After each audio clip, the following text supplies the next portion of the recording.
All right. Well, until they pay me the big bucks, this is what you fucking get. All right. This is what you're going to get from me. I am no professional, but I keep trying. No, I'm just kidding. Well, I'm capable. Uh, anyways, I appreciate anybody who's paying attention in this infancy stage of the Zonzo Mind House. Isn't that a great name? That is a good name. You know, it's kind of a dumb name, but I think that that's the fun of it is we're all about these cool ass little gamer tag names and like putting numbers and shit. And yeah, we're going for that too. But Lonzo Minehouse represents something, say we're a little cooler than those fucks. And if you haven't figured out, this is really at the ground floor right now. And so someday you might look back at this and say, hey, there's that fucking weirdo I saw on the internet who I thought was kind of funny and he had 2 followers. And then you'll say to yourself,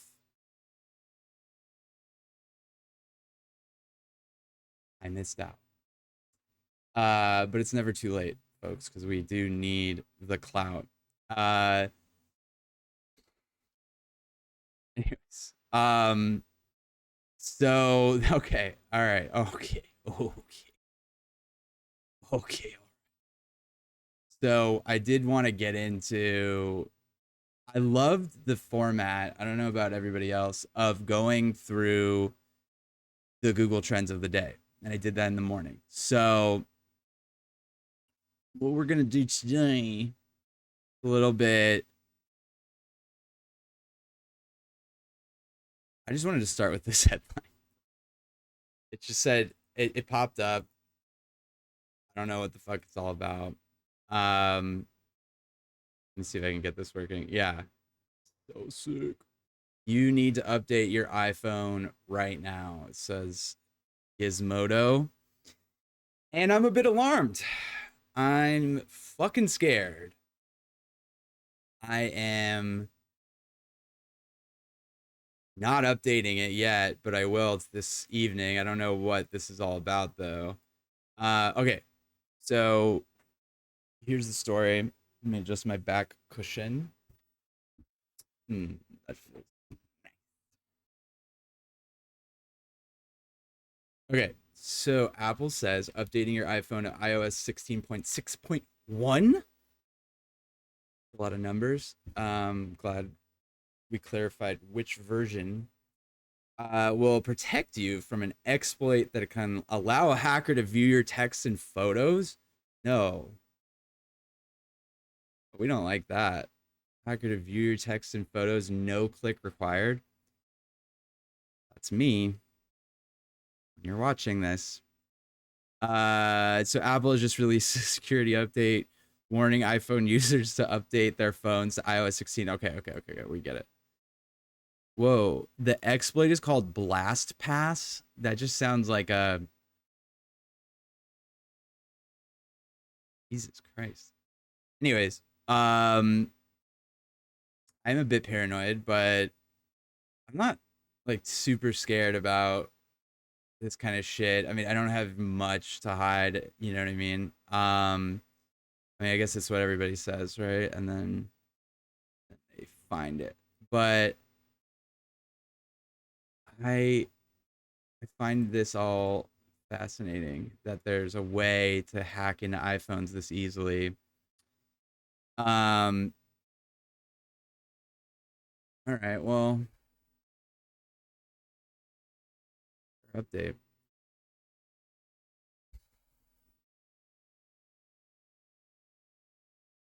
I'm pissed because this Zoom thing is not working and I tested it. It was amazing.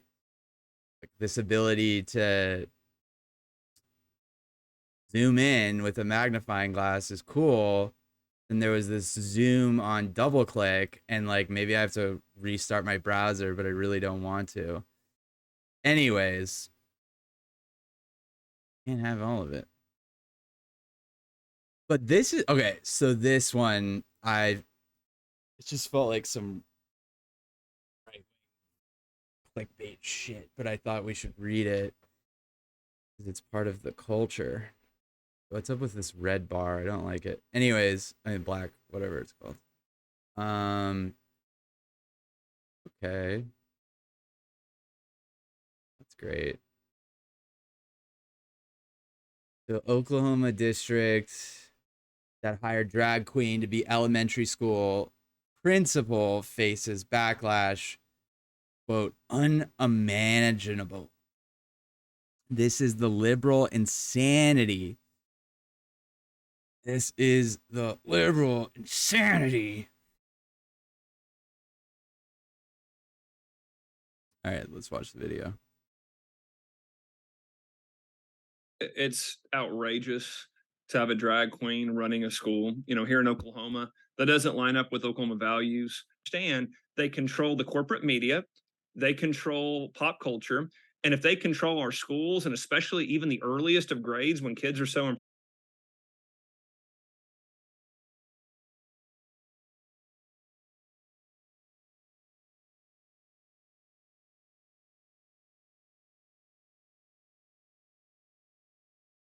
it's outrageous to have a drag queen running a school, here in Oklahoma. That doesn't line up with Oklahoma values. I hear from parents every day that are concerned with this woke left wing indoctrination in our schools, this gender theory that continues to be thrust upon our kids.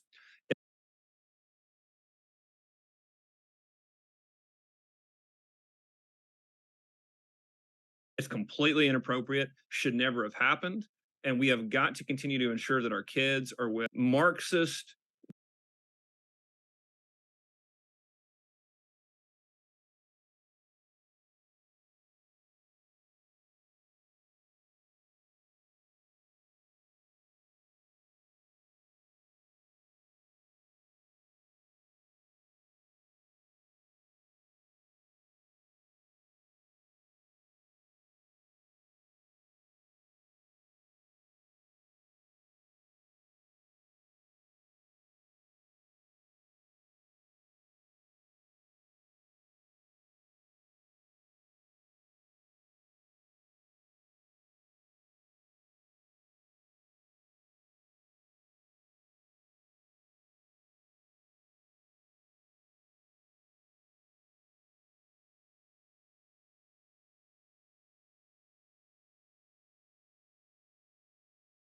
State Superintendent Ron.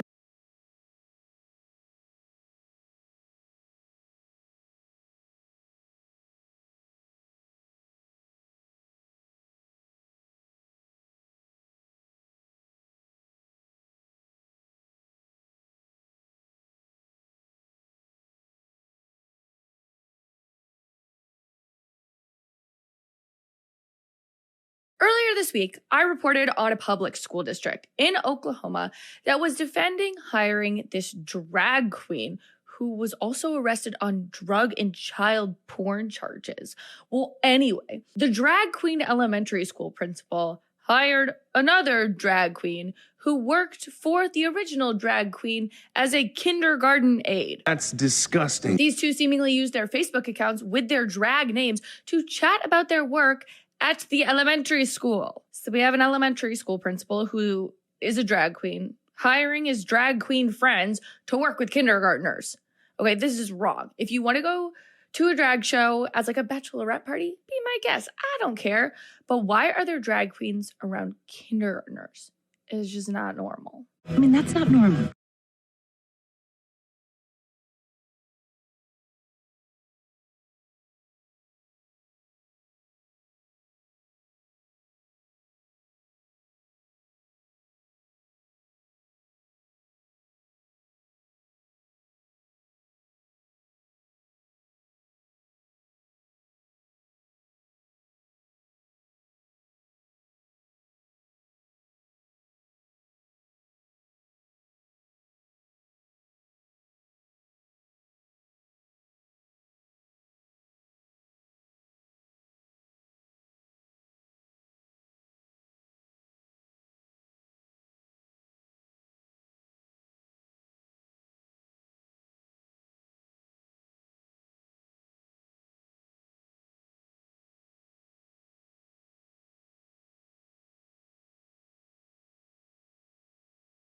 Lieutenant Ryan Walters called the situation surrounding a Metro principal who reportedly moonlights as a drag queen unacceptable. This in a video he just posted online today. Well, we dug into the social media posts that got the Western Heights community talking, and we can now confirm more new information tonight. Fox 25's Tom Ferguson joins us live with these new details for us. Tom? They got my man split up on the screen. We love local news. Dude, local news, man. That's so good. Like, all right, so Zorro over here. It looks like the dude from The Princess Bride, right? All right. I. Show me the money. Yeah, well, Wendy, we can confirm. He knows he's on the split screen, so he's going like, fine, fuck you.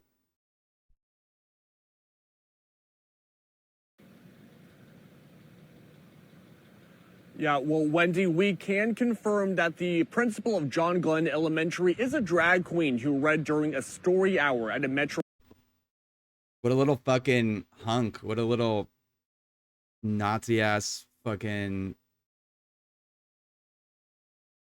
alpha hunk.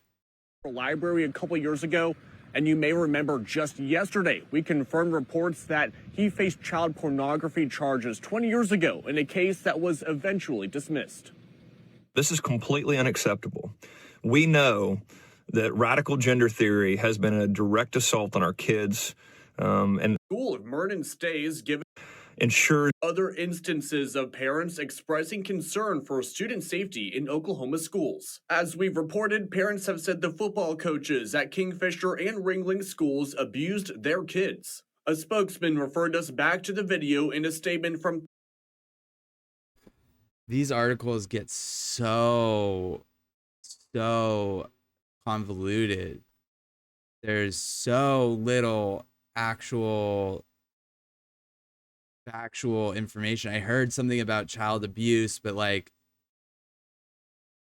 okay, so was it the principal?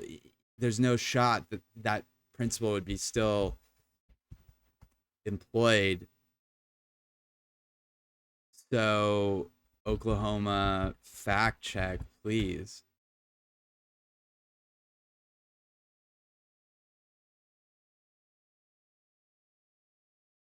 Okay, so it says, I mean, this is from the same article that we just read, but it says, yes, Shane Mernon, the principal of John Glenn Elementary School in Oklahoma, is a drag queen who goes by the name Chantal Mandalay. Awesome. The school district says they performed a criminal background check and that the charges were expunged. The school district is facing pressure to fire the principal. The school is facing backlash after hiring a drag queen as principal. I'm sure libs of TikTok is all over this, but what were the charges expunged? Okay, here's Newsweek, kind of like a center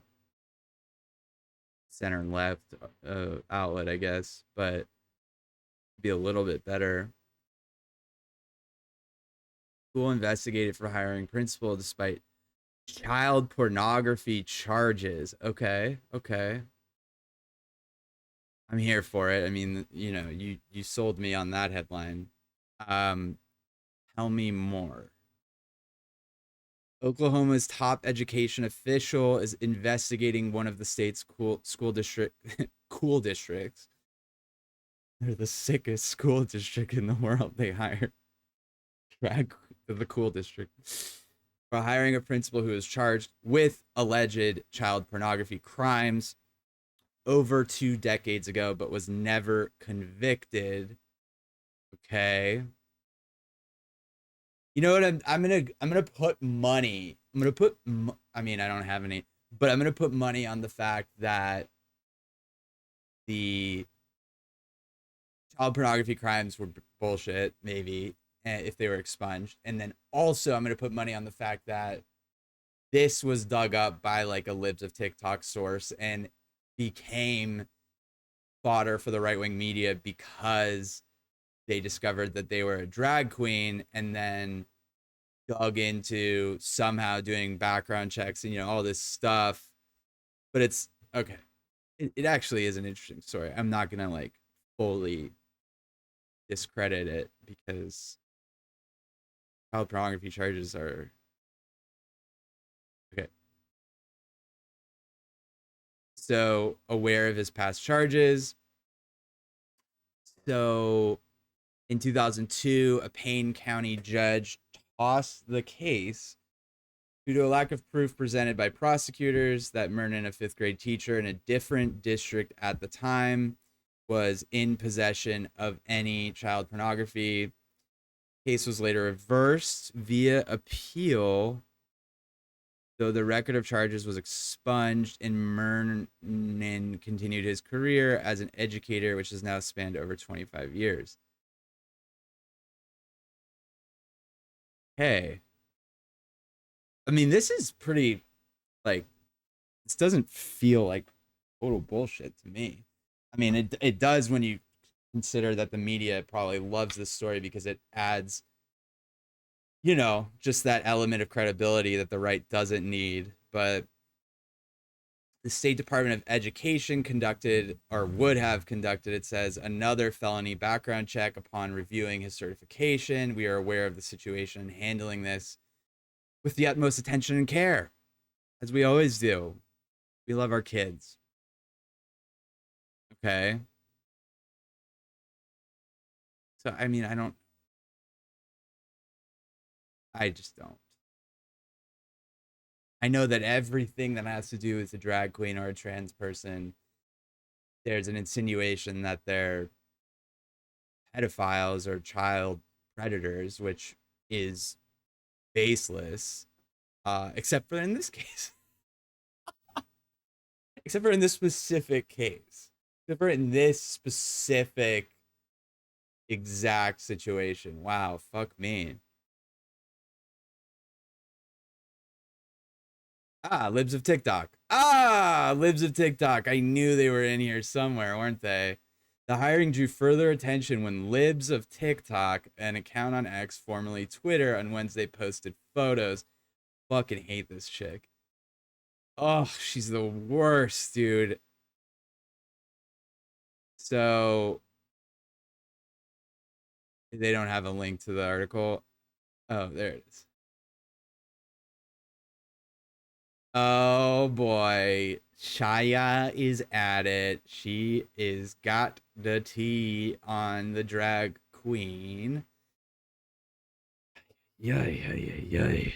Meet Shane Mernon, elementary school principal. Shane is a drag queen who performs for children and reads books about gender, kids, well, dressed in drag. Previously arrested on child porn charges. Conveniently does not mention the expungement. Would you want this person in charge of your kid's school? No, because the saying inherently these bigots would say no just because of the fact that this individual is a drag queen, and that itself would have been enough for them to say no, sir. I worked for a school district for 8 years. Okay.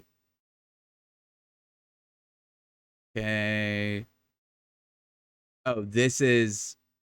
Okay, so this is Shane. All right, got it. I worked for a school district for 8 years and saw my superintendent once in my building for a photo op. This year is different. Okay. Porn case decision reversed. Not enough evidence. Okay. You know what? I don't know. All I know is that they're going to ruin this person's life. And that is the most awful component of these situations, regardless of whether or not they deserve. and there's so tough because it's like cancel culture, but there is child pornography charges and an expungement. So is there a reason why the Oklahoma is there an explanation for, like that this was also a frivolous accusation?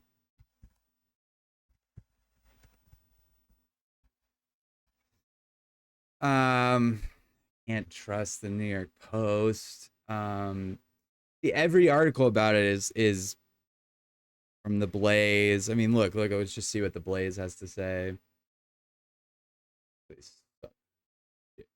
Oklahoma drag. I'm over it if I'm getting all these spam things. Stop sending your kids to public school. See, that's what comes out of all of this, man, is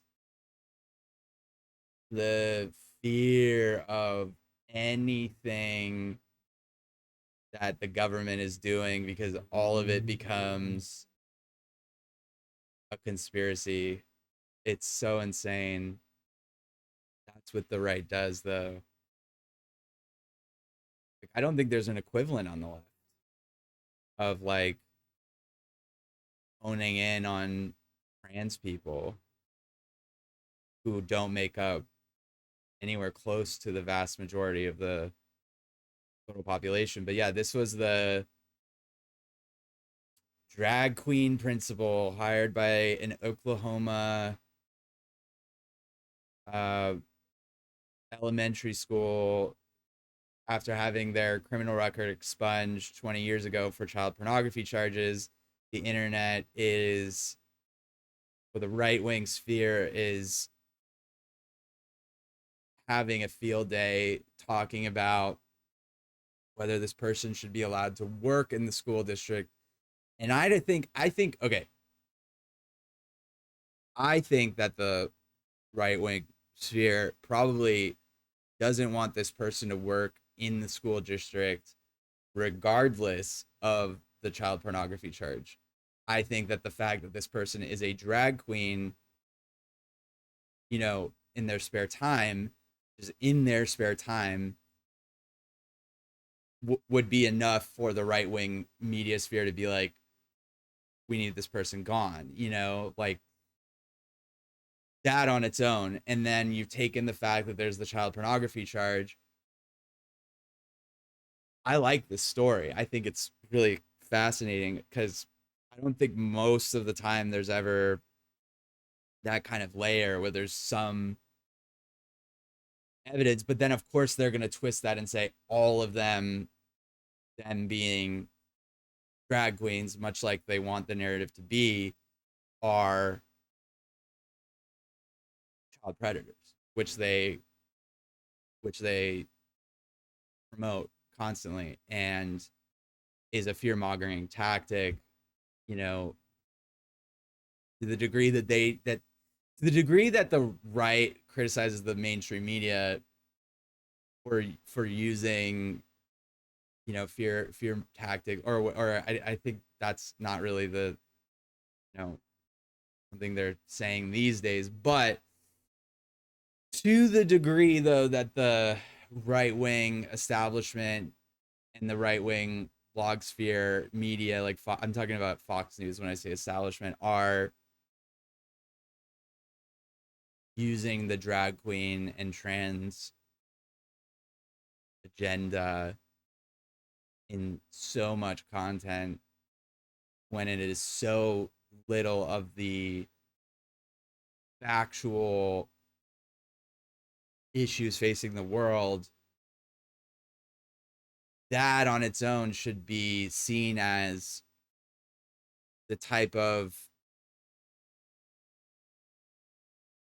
what is the criticism of the mainstream media? It's like previously that the right would say that it's very liberal leaning, but then I think under that they're saying that there's agendas in the media, right? They say that there's agendas in the media. That was always the right's talking point, and the left too, but the right would always say there's agendas in the media. liberal agenda. Well, how is this not an agenda? This is not fair and unbalanced news. This is, we're picking and cherry picking stories around trans people. And I think everybody knows that, but no, they don't, though. Well, that's great. Woo. Woo. Whoopity whoop. My screen just bugged out. Holy shit. No clue if that showed up, but anyways, I'm over that article. Wonder if I melted my graphics.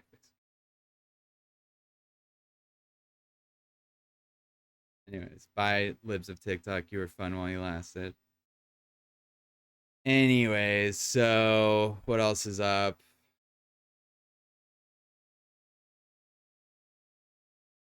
Wow. My graphics card is fucked right now. So this is a fun one. I'm going to close the Oklahoma article.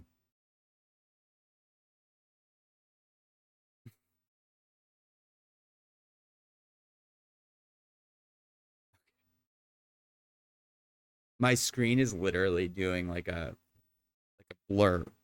It's insane. Anyways, but I'm gonna keep plugging along. They do it for the people. So, all right, this is good. Scientific sleuth spot sleuths. Let me close as much shit as I can. I'm fucking losing it here. So, scientific sleuth spot dishonest ChatGPT use in papers. So, the horror. There are manuscripts, I guess, in. I'm gonna turn off one of these. Quick,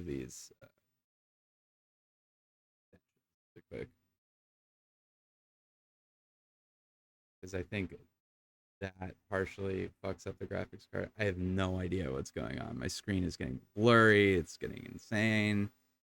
Telling me to cut it out. Maybe if I put my, it's 100 degrees in LA today, so that's probably part of it. It's probably like my computer is literally overheating. Let me pull up my fan a little closer. Give me 1 sec.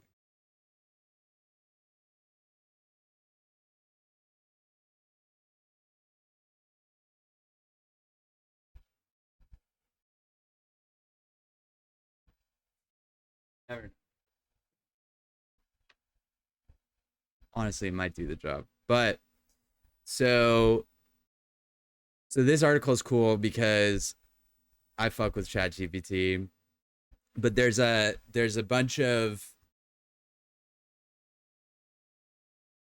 there's a lot of controversy coming out that ChatGPT is going to replace humans, and I'm not like that's not enlightenment for me to say that, but what I will say though that's interesting is the sensationalism over what ChatGPT will actually do to productivity, and the fact that it will replace humans is largely overhyped. And so this article says that it's an investigation basically saying that there was a wide ranging amount, a not negligible amount of scientific research papers that I suppose were being published and then had been clearly written by ChatGPT to some extent. Now, I've seen mostly trolling sort of stuff on the internet where there's been many, like I think it's on Google Books or something like that, where there's been many, like, how if you copy and paste from ChatGPT, a lot of times at the bottom it says like this text was generated by ChatGPT, it may have errors, do not use ChatGPT, whatever. It's like that disclaimer thing. So apparently there's been a lot of if you search whatever that copy and paste it into your browser on Google Books or whatever it is, there's like thousands of results that clearly, whatever it is where they use ChatGPT to produce it. So anyways, I don't know if there's much to talk about with this, but like to have ChatGPT being used in research, I think is, at the end of the day, not a scary thing, because of the fact that, like, I'm going to take the stance that it's not a scary thing, because first off, humans shouldn't be so lazy that they're having ChatGPT write their whole papers. But if they're using ChatGPT to free up a little time to focus on more important elements of the research that they're doing, and then proofreading ChatGPT's work, that's just like using Photoshop. I don't see the problem with that. But if they're putting out shitty research papers, then they're shitty scientists, right? So that's slam. That's all I got on that. But so yeah, but AI is cool. They're not gonna replace us, but they don't need sleep or coffee breaks until they start taking some Adderall. Okay. Inside Tesla's decision to build a $25,000 global car. And I don't know what this is all about, because I don't even think Elon works at Tesla anymore, to be honest. I think he has been...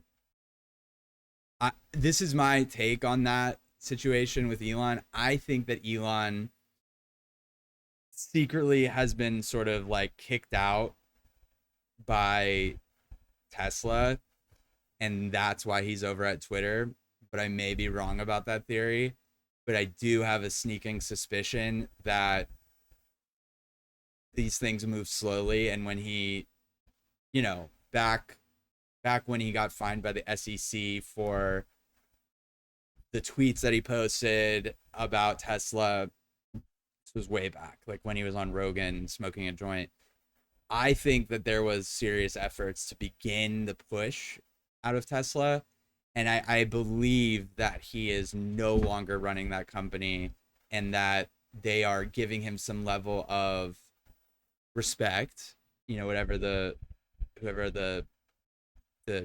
committee is that's helping guide that decision-making process. But I think that he is not there day to day, and that there's a bigger reason for that, not just Twitter.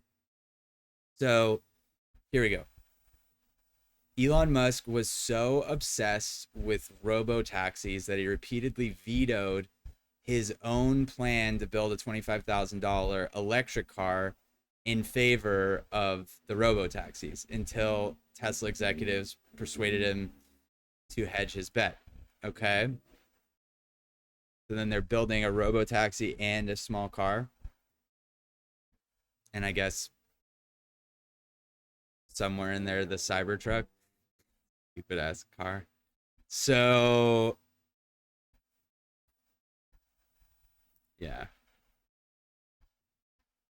Yeah, I mean, I thought the whole goal, I mean, I know the Model 3, okay, was supposed to be Tesla's affordable family car, but it debuted at $52,000. Today still starts above $40,000. They've gotten pretty damn close to that $35K though, man. That's really cheap. Say what you want about Elon, but he does some cool shit, man.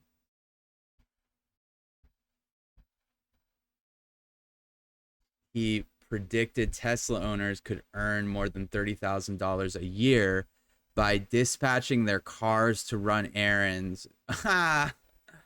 It's like GPU sharing or whatever. Like he thinks that people are just gonna trust to let their cars you know, operate as an Uber in their free time. So funny. So he gathered his top 5 lieutenants. Elon, I can't imagine him at a dinner with his staff. He's got to be awful to work for.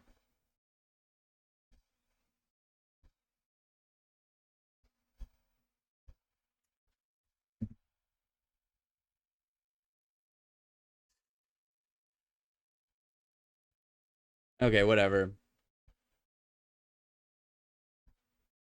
I don't really give a shit about this Elon guy anymore. Really? Like, does anyone? Like, as far as like, I think he's tanked. I don't think anyone gives a shit about Elon anymore. Realistically, like in 3 years. Anyways. So YouTube mom, this was a crazy story. I loved seeing justice come to the YouTube mom blogger sphere, which we all know that, like, don't we? We all do know that these crazy ass women who live stream their parenting are usually psychopaths, and there's no like truth to what they're portraying. I mean, they're like, think of like reality stars and how we perceive them, the ones that do like VH1 and like the shitty reality stars. Like this is, these mommy bloggers are essentially that, and then they're portraying kind of the opposite of what most reality shows are, which is like controversy and high drama, but they're trying to make it seem like they're perfect, and that's like a insecurity that a lot of moms deal with, which is like being perceived as the perfect mom. You know, I'm not off base for saying that. Like it's definitely an insecurity that a lot of especially first-time parents face. And so the mommy blogging sphere is toxic because it propagates these facades of these people like this fucking dude, what the fuck, man? I can't even look at this photo. It's just like gross. Like they all look corny as shit, and so you know, so she, okay, this is the caption on that photo. It says the popular YouTuber was arrested along with her business partner Hildebrandt last month. I think it was just a couple of weeks ago or a week ago, and charged with 6 counts of felony child abuse after one of her sons was discovered with open wounds and duct tape on their limbs. That's just beyond, I mean, that's beyond just the fucking,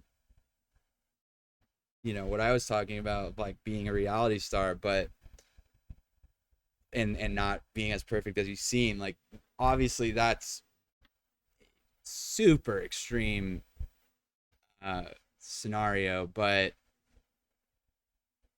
her whole thing was like radical honesty from her children. It's like the tech space of assholes who are like, hey, you look at your stupid face, dude. Like, I'm just being honest. You know what I'm talking about. But anyways, fuck these 2 people. Fuck them to hell. And anyways, what else is up? Oh, Seinfeld defending Jimmy Fallon. Oh boy. So Jimmy Fallon has been accused, and sort of like a parallel to Ellen and her cancellation. Jimmy Fallon has now been accused of running a pretty toxic workspace, and not only just a toxic workspace, but like his employees were reporting that he would have, you know, tirades and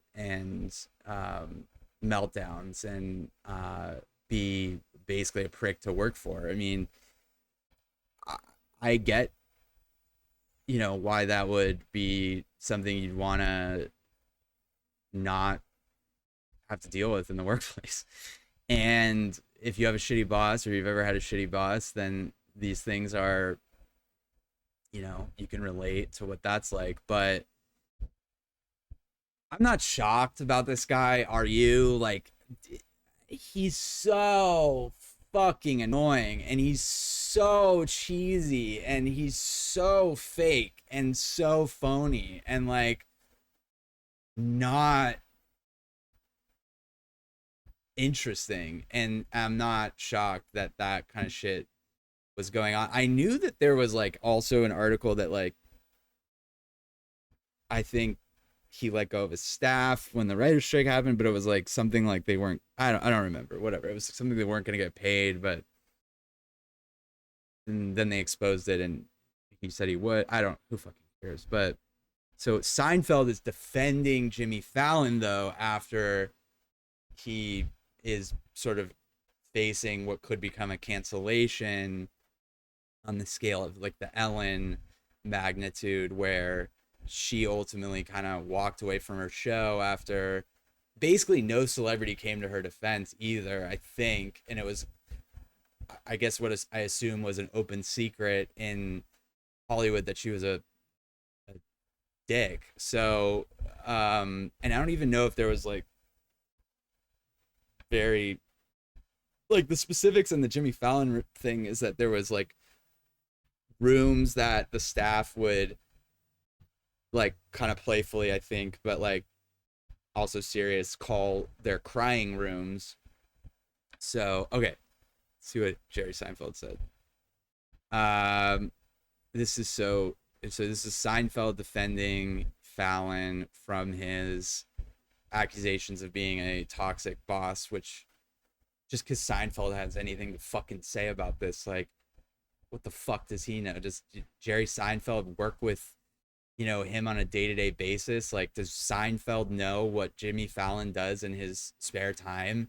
Did Dave Chappelle know that Louis C.K. was masturbating in front of his producers, you know, in his office? Like, no. So tell me, Seinfeld, why you're gonna defend him when you probably don't know the full scope of the story. But anyways, this is so stupid, says Jerry Seinfeld.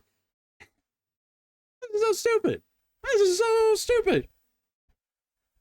You got a bunch of these fucking hippie, blue-haired writers. He's like gone full. He's like gone full. I wouldn't be shocked. But anyways, I remember this moment quite well. I teased Jimmy. Oh, so is he in the story somehow? Oh, whatever. I don't care. I teased Jimmy about a flub. We all had a fun laugh about how rarely Jimmy is thrown off. It was not uncomfortable at all. Jimmy and I still occasionally recall it and laugh. Idiotic twisting of events. But that doesn't count for how the staff then may have faced repercussions for things. So they saw Fallon scold an employee in front of him. Oh, Seinfeld saw Jimmy Fallon scold an employee in front of him over how he was holding cue cards. Okay. So, dude, you're the fucking, like you're treated much differently than the cue card guy.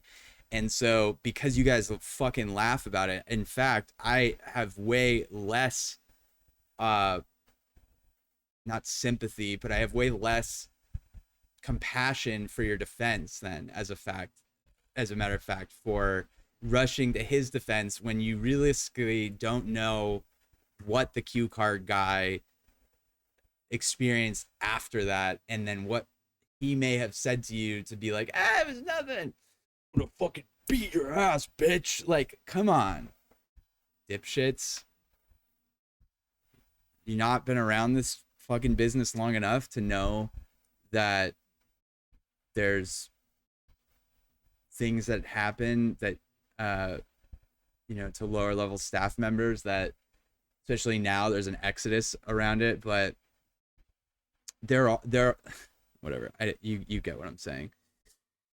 Seinfeld's claim that the moment was not uncomfortable at all was her stark rebuttal of one of the key stories used in a Rolling Stone feature. Okay, I hope whatever the cue card guy is, wherever he is, that he says something. 2 staffers recalled an incident during which Fallon scolded a crew member handling cue cards in front of Seinfeld during a taping of the show. Blah, blah, blah. Man, I'm Fallon. They're fucking made for each other, dude. Seinfeld told Fallon to apologize. They both suck, kind of. Like, I don't think Seinfeld's that funny. Like, he's so vanilla. And, like, yeah, he's, like, the master of clean comedy, whatever the fuck you want to say. But Seinfeld, to me, is just, like, comedians in cars getting coffee. He's like, how's your car? Him and Jay Leno are the same fuckers, just in different suits. Literally, he always has to wear a suit everywhere he goes. Like, fuck you, man. You know, I'm sure he hates poor people too. Like, you know, any guy who makes their whole persona about having to wear a suit anywhere you go, you know, and like do clean comedy is an uptight piece of shit. I guarantee you that much. And him too. He sucks. Going off. So, all right. Does this have anything to do with the cry rooms? I mean, was it the key part of the story though? I don't know. Also, if you haven't seen Kevin Hart and Seinfeld, it's so fucking good because they're kind of like opposites in a way, but it's such a good chemistry. And yes, in that situation, I was like, oh, Seinfeld's actually hilarious, but and his show's not bad. And he's not a bad. I was sorry, Jerry. Anyways, one of the multiple staffers were quoted in the article saying that working on Fallon's show was one of the worst periods of their careers. Okay. I don't know, man, but you know, if the cat's out of the bag, you know, whatever, more people should come forward with situations like that if they have them. Otherwise, it's kind of baiting for controversy if that's the only credibility to the story. So then this is cool because who doesn't love stealing from retail stores? No, I'm just kidding. But so these companies are making, I think it's melting. These companies are making billions of dollars. And so Lowe's, I think, which is on the lower end of, to set the stage though, basically since the pandemic, theft has been on the rise. And you can draw as many explanations for that as you want. It doesn't matter. Theft is on the rise. And so I think Target started putting everything in those lock drawers and stuff. But then I think places like Lowe's might be getting a little bit hit harder than Target, which has a huge revenue stream. So shrink and theft losses near $1 billion at Lowe's. Here's how much they're costing other retailers. So CNBC analyzed the balance sheets of 7 retailers to determine how much money they're actually losing from shrink and retail theft. I don't know what the fuck shrink theft is, but generally the inventory losses are only a small fraction of the retailer's net sales. They also pale in comparison to other factors squeezing margins, such as excessive discounting and promotions. Some retailers are pulling back on their contention that organized retail crime is a primary cause of losses. Huh. Interesting. So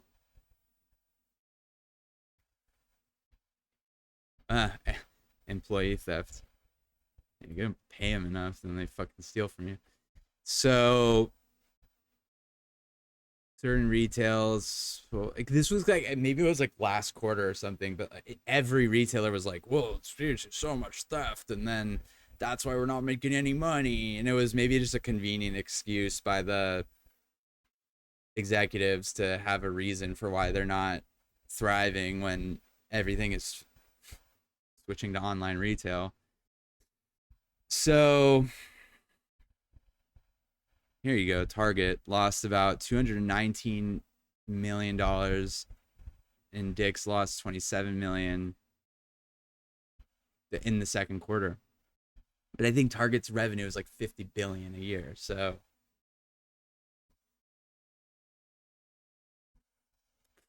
essentially it's all like whatever. Okay.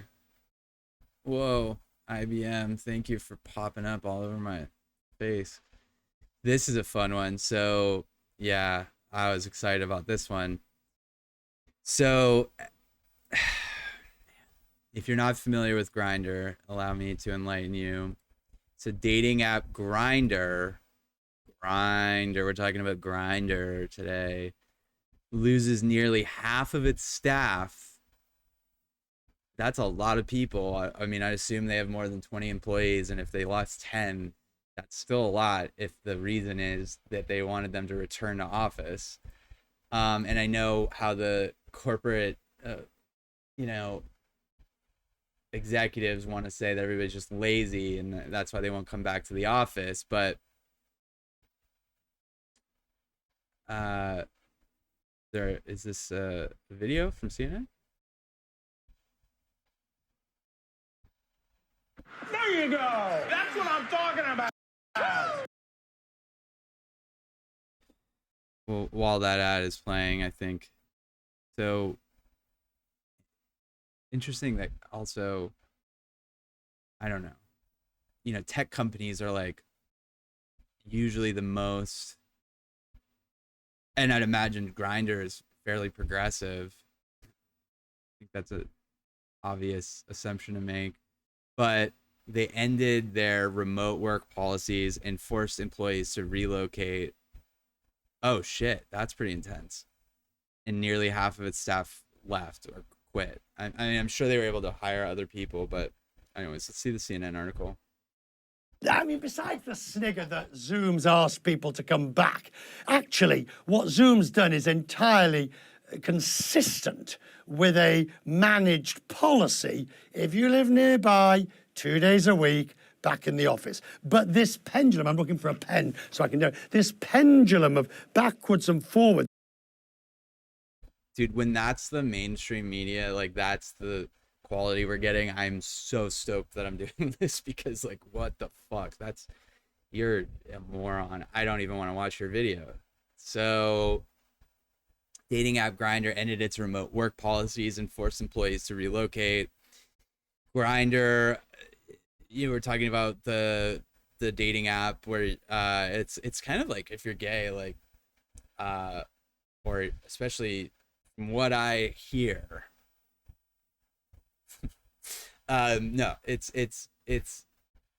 a la carte sex essentially, especially if you're a male, homosexual male, and in a big city. It's kind of like apparently the most awesome thing in the world and has allowed a lot of fun. So Grindr announced a return to office mandate. The policy gave workers 2 weeks to choose between relocating or work in person twice a week or leave the company with severance. 80 of Grindr's 178 workers were forced to leave as of August 31st. So this is a larger trend that is taking place where the pandemic made it basically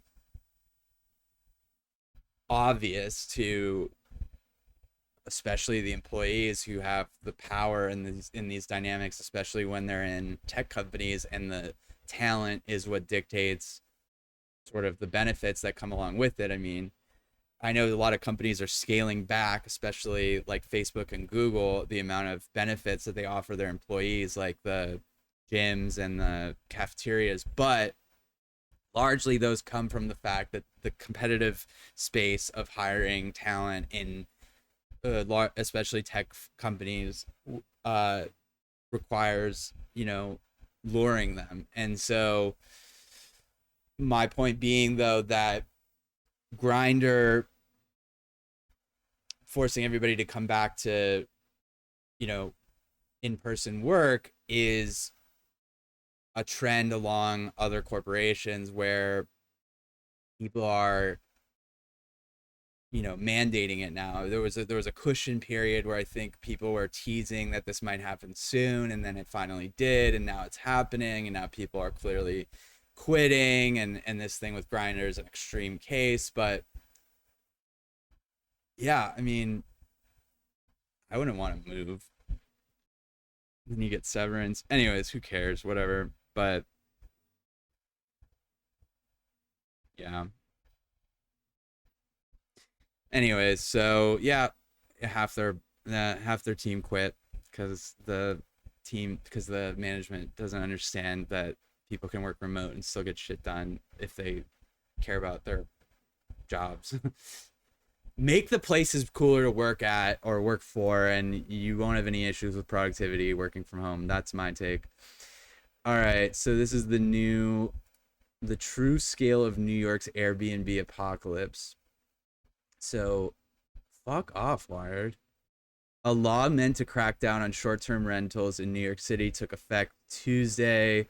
Thousands have dropped off the map, but there are still hosts offering bookings that may break the law. So Airbnb, I know that many hosts even are saying that it's the dream of the Airbnb model is sort of fading away.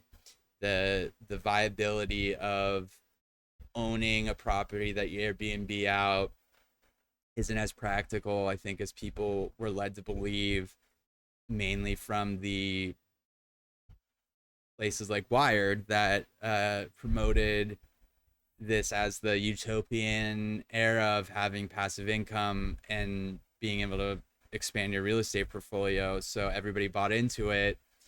And from what I understand, like the consumers also are pissed at Airbnb. I haven't rented one in a long time, but Airbnb like started a few years ago, and maybe even since the inception, but I know it became way more flagrant in like recent years, where you would book an Airbnb and then have all these crazy service fees. Crazy. No, but you would try to book an Airbnb, and then there'd be like the subtotal would come out to 2x the per day price, you know, if you were trying to book a stay, and people were charging like $200 to clean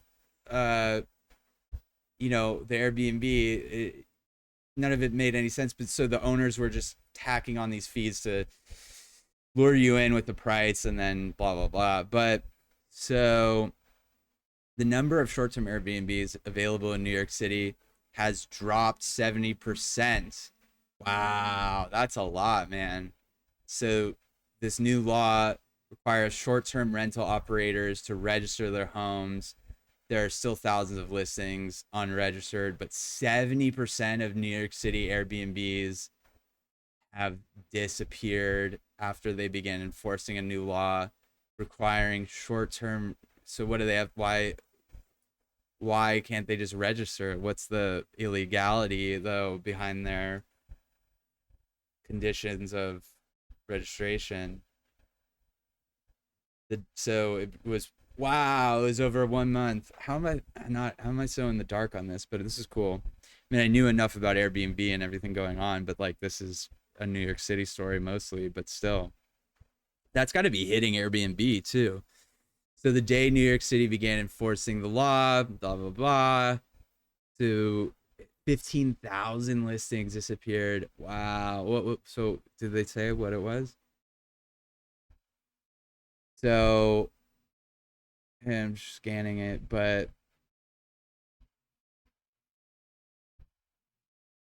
why can't you just tell me why they can't register? What's illegal?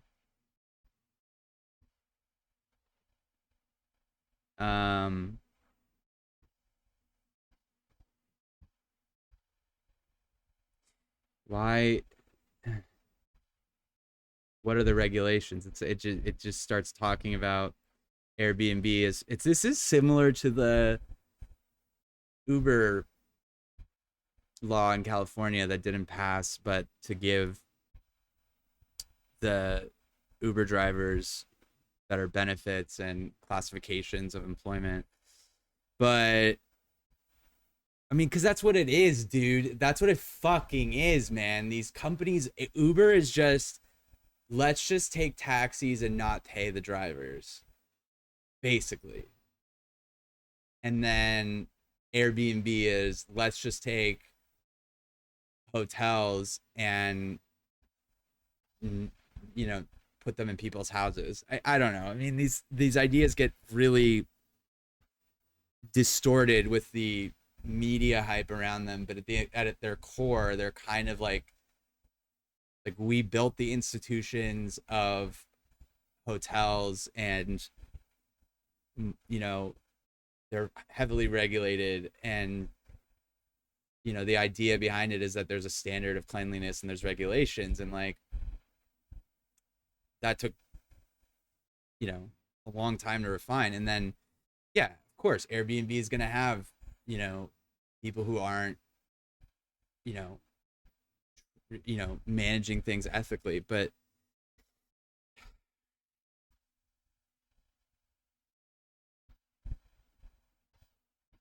anyways,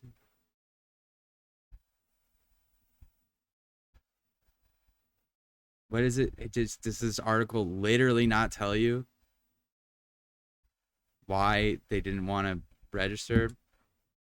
New York City Airbnb regulations. Here you go. Thank you, New York Times. So this article says, here's what to expect. So there's a tell us for years. Thank you. So what are the new regulations? For years, the city has maintained the existing laws preclude people from renting out homes to guests for less than 30 days. Okay, wait. For years, the city has maintained that existing laws. So this is the Airbnb regulations in New York City that has caused, you know, 15,000 listings to disappear in literally 30 days, which is a huge hit to Airbnb's business. And I'm just getting a call there.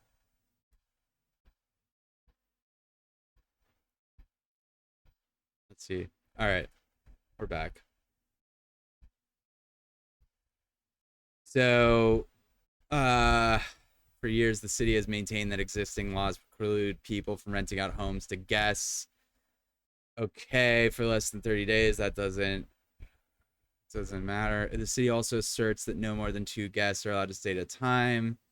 There continue to be numerous listings for rentals of whole apartments and homes, and the city has argued companies like Airbnb to root out violators. Okay.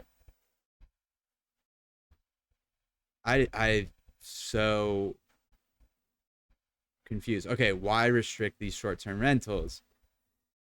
City officials estimate that there are roughly 10,000 Airbnb listings that are illegal short-term rentals. They've argued that renting those homes to tourists and visitors instead of New Yorkers. Oh.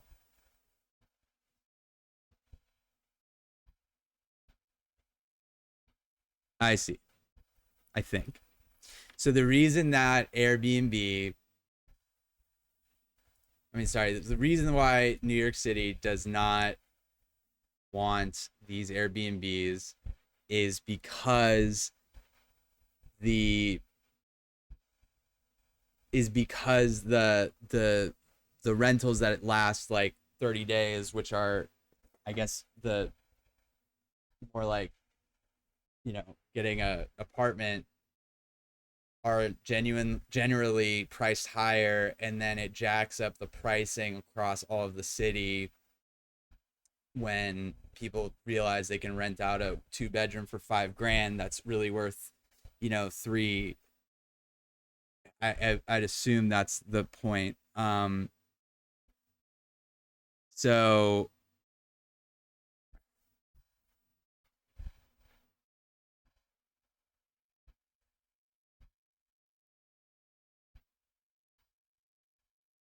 I don't care, but it just sounds like a lot of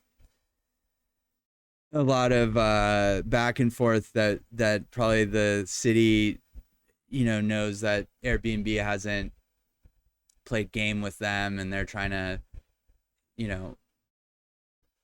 ice them a little bit. Anyways, whatever. All right.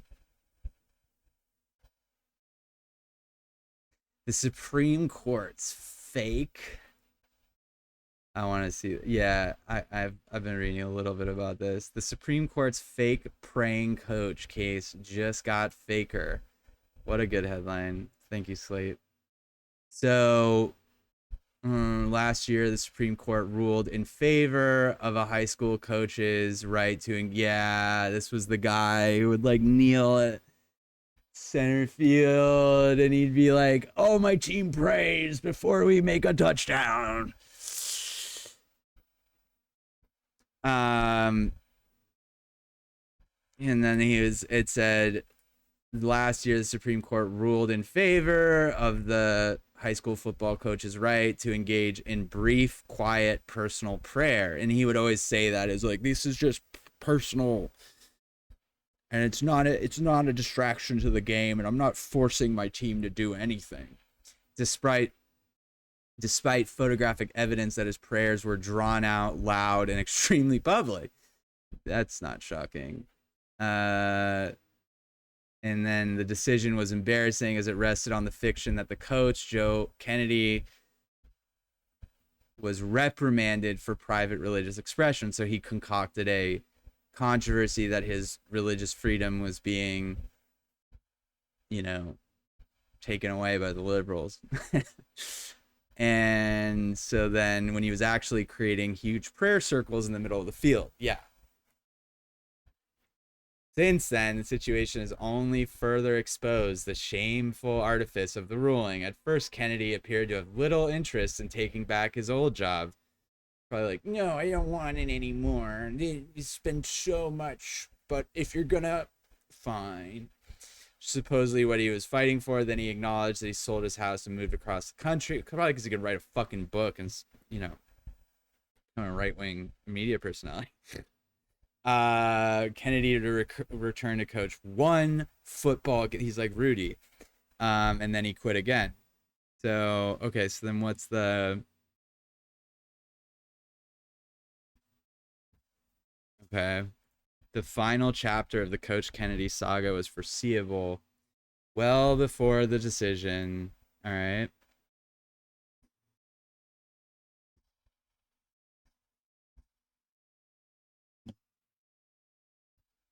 Okay.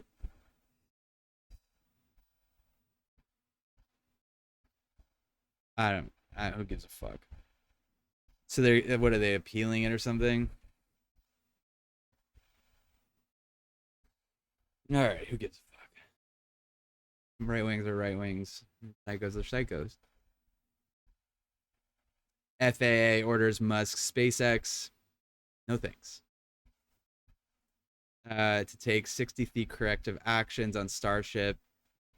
So the Federal Aviation Administration said Elon must keep his starships grounded.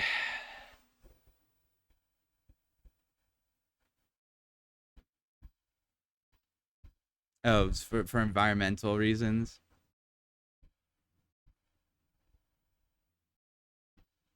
And public safety.